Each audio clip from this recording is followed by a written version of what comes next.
Well, Swami Vivekananda dropped one of his bombs today in my morning reading, and it provoked some interesting thinking in me.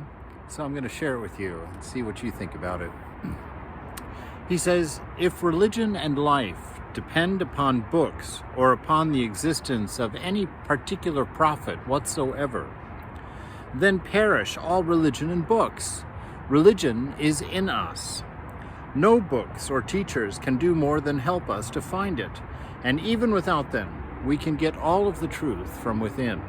Yet, be grateful to books.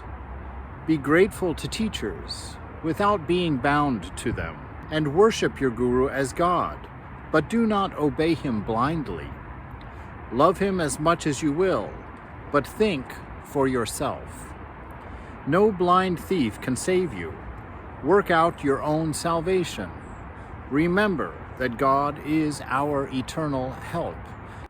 Okay, so the first radical feeling when you read something like that from Swamiji is like, wow, I can do this myself. I don't need anyone else. I can find my own truth and make my own way. And there is a certain amount of truth in that. But it's a dangerous path, mostly because a lot of times it starts out being instigated by the ego. By me and me first. And approaching spiritual investigation with me first in there is going to cause a lot of trouble and really lengthen the amount of work and effort and time it's going to take for you to reach your bliss through that manner. Swamiji goes on to say here, he tempers what he said in a very reasonable way. Freedom and the highest love must go together. All right, so if you are going to break out on your own path, I'm going to do this myself, the guru is within, I'm going to do it. That freedom, or that permission, let's call it, is fine if you couple it with the highest ideal of love.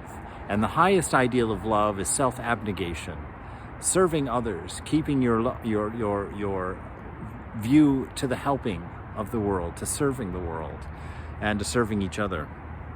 He says, then neither can become a bondage, you see?